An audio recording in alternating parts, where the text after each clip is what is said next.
ఇంతమందినే పిలిచి ఇంట్లో మీరే చేసుకుంటారని అడిచినాడు. అడిచింటే వద్దులే డాడీ, ఎందుకు కానీ ఏదైనా పెట్టుకుంటే పాపకు ఆరోగ్యం బాగుండదు అని చెప్పిన. అంటే లేదులేరా పెట్టు అని అన్నాడు. అని అంటే సర్లే అని అన్నా. కానీ సోమవారం రోజు పాప స్కూల్కి వెళ్ళింది. వచ్చి చాలా ఫీవర్ ఉంది. అసలుకి ఎంత అంటే ఇంకా పట్టుకుంటే ఇంకా పక్కన వాళ్ళకి కానీ సెగ వచ్చేటట్టు. కానీ నేను వద్దులే ఇంకా అని ఇద్దరం మాట్లాడుకుంటే సర్లే వద్దులే అని అనుకున్నా. మళ్ళీ ఉదయం కాల్ చేసి డాడీకి చెప్పిన, వద్దులే డాడీ వద్దు కానీ లేదు పెట్టాల్సిందే నేను అనుకున్నాను కానీ పెట్టాలా నువ్వు అని అన్నాడు. అంటే సర్లేనని చెప్పింటే రాత్రి అంతా అసలుకి ఎంతగా కాలిపోతుందంటే అంతగా కాలిపోతుంది. ఇంకా కుటుంబ ప్రార్థన చేసుకుంటే కొంచెం మేలైంది. తిని మళ్ళీ పడుకుంటే 11:30కి అట్లా ఫుల్ ఫీవర్. ఇంకా ఎంత కాలిపోతుందంటే ఇంకా రగ్గు కప్పినా కానీ రగ్గు కానీ ఈటెక్కిపోతుంటే ఏందబ్బా ఇట్లా ఉంది అని సిరప్లు అన్నీ వేసాము. కానీ ఏం ప్రయోజనం లేకుండా ఉంటే మళ్ళీ ఆడికి 2 సార్లు వాళ్ళ డాడీ ప్రార్థన చేసినా కానీ ఏమనుకోలే. ఏంటి దేవుడా, ఏదైనా సువార్త అనుకున్నా, ఇంట్లో ప్రార్థన అనుకున్నా కానీ ఇట్లా జరుగుతుంది ఏంటి, అపవాది ఏమన్నా వీళ్ళ రూపంలో ఇట్లా వస్తుందా ఏం కథ అని నేను మనసులో అనుకొని జస్ట్ పాపకాడ పడుకున్నాను అంతే.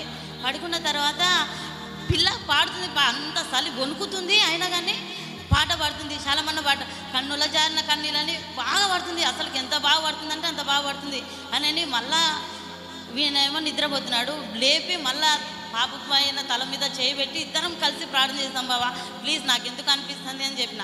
అంటే సర్లేమ్మా చేద్దాంలేనని ఇంకా అసలు పక్కగానే పోలేదు. ఎక్కడ పడుచుకున్నామో ఆ రగ్గుల మీదనే ఇద్దరం నిలబడి ప్రార్థన చేస్తాం. మోకాల మీద నిలబడి పాప చేయి పెట్టి ప్రార్థన చేస్తాం.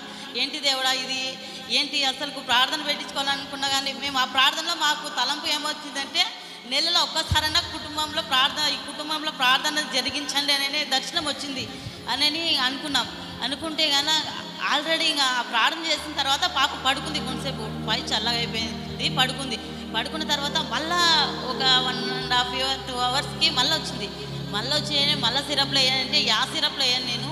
అసలు పిల్లకి సిరప్లు వేస్తే కానీ అసలు సెగం కాదు అని సిరప్లు వేయకుండా గంటకు ఒకసారి లేచి ప్రార్థన చేసేదాన్ని. నేను లేచిన తర్వాత ఇంకా 5 గంటలకి నేను ఎర్లీ మార్నింగ్ ప్రార్థన చేసుకుంటాను. కానీ నేను చేసుకోలేదు ఆ రోజు.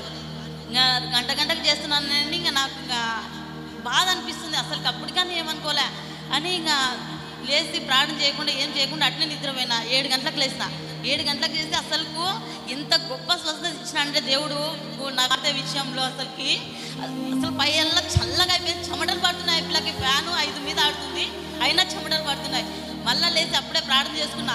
దేవుడా నేను ప్రార్థన చేయకుండా కానీ నా బిడ్డను ముట్టి మీరు స్వస్థపరిచారు అని ఈ కొద్ది సాక్ష్యం దేవుడు దీవించును గాక.